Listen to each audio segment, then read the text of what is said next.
Here's a $900 trade I took yesterday short on the S&P 500 futures contract. Here's the setup. Price was in a massive daily downtrend all morning session long. During the late AM and early lunch session, price made 3 attempts to rotate to the upside and failed all 3 times.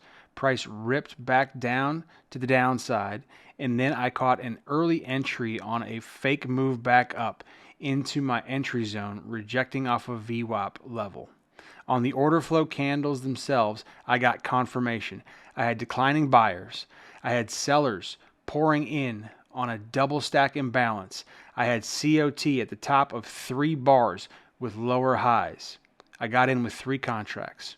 I took 2 off after we cleared the first structure level down and then left a runner to seek a lower target.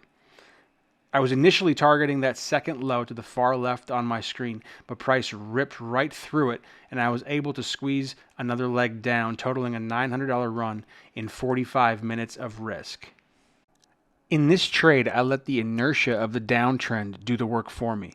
I simply just selected a high probability entry during a high probability time of day where my entry direction matched my mid-range trend. In other words, I went short in a downtrend.